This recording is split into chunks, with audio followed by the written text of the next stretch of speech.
कहानी आंध्र प्रदेश के चित्तूर जिले के मदनापल्ले कस्बे की है।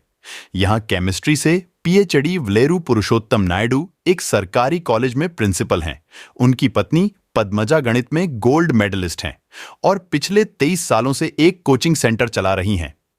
इन उच्च शिक्षित माता पिता की 2 होनहार बेटियां, जिनमें बड़ी बेटी 27 साल की अलेख्या ने मध्य प्रदेश की राजधानी भोपाल से मास्टर्स डिग्री हासिल की थी और छोटी बेटी 22 साल की साईं दिव्या बीबीए करने के बाद AR रहमान के संगीत विद्यालय की छात्रा थी। दोनों लॉकडाउन के दौरान ही घर लौटी थीं। 5 महीने पहले तक यह परिवार प्रशांत नगर में रह रहा था और 14 अगस्त को ही शिवनगर में बने अपने इस नए आलीशान घर में शिफ्ट हुआ था। ये लोग अपने काम से काम रखते थे। पूरा परिवार साईं बाबा और आचार्य रजनीश यानी ओशो का भक्त था। कोरोना के चलते यह परिवार अलग थलग था और नौकर को भी घर के अंदर जाने की अनुमति नहीं थी। पड़ोसियों ने इन्हें कभी बाहर नहीं देखा था। 24 जनवरी शाम 7:30 बजे पुरुषोत्तम नायडू ने अपने करीबी सहकर्मी जीपी राजू को फोन करके जो कहा वो हैरान करने वाला था। नायडू ने बताया कि उनकी दोनों बेटियों की हत्या हो गई है। यह सुनकर जीपी राजू ने तुरंत पुलिस को खबर की और जब पुलिस ने नायडू के घर में घुसने की कोशिश की तो उनकी पत्नी पद्मजा ने पुलिस को रोक दिया। वो लगातार चिल्ला रही थी कि अगर आपने आधे घंटे और इंतजार किया होता तो मेरी दोनों बेटियां वापस जिंदा हो गई होती। पद्मजा आखिर ऐसा क्यों कह रही थी? क्या सच में कोई मरने के बाद फिर से जिंदा हो सकता है? ये ऐसे सवाल थे जिनके जवाब पुलिस की जांच में सामने आने वाले थे।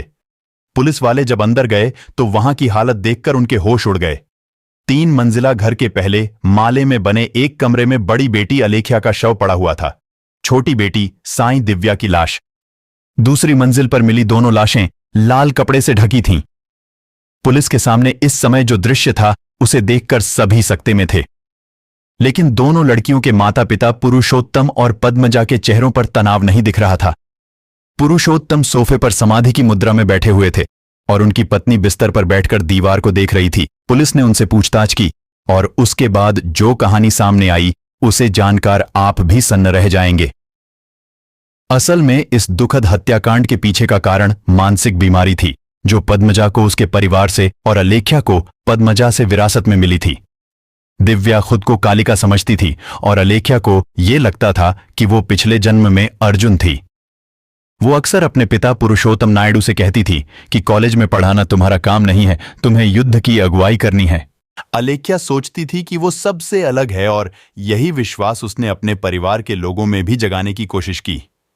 उसने छोटी बहन साईं दिव्या को मरने के लिए प्रोत्साहित किया और वो तैयार हो गई।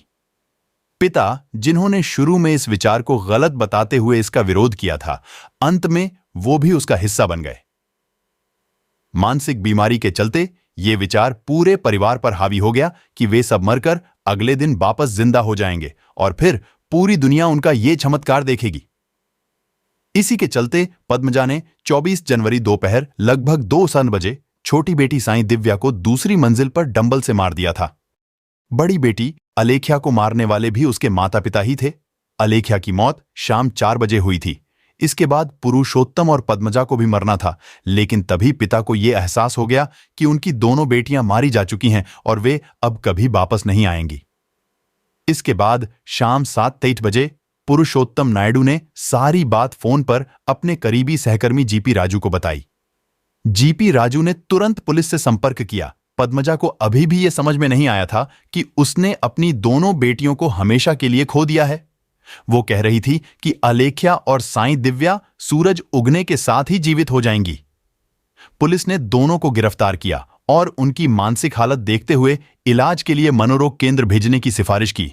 दोनों को 29 जनवरी की सुबह मदनापल्ले उप जेल से सरकारी अस्पताल के मनोरोग वार्ड में भेज दिया गया। पद्मजा के सबसे करीबी व्यक्तियों के बारे में मनोचिकित्सकों ने पता किया तो सामने आया कि उनके पिता भी 20 वर्षों से मानसिक समस्याओं से पीड़ित थे। मनोचिकित्सकों का मानना है कि पद्मजा के चाचा को भी ऐसी ही समस्या थी और संभावना है कि पद्मजा की बेटी अलेख्या को भी यही बीमारी विरासत में मिली हो।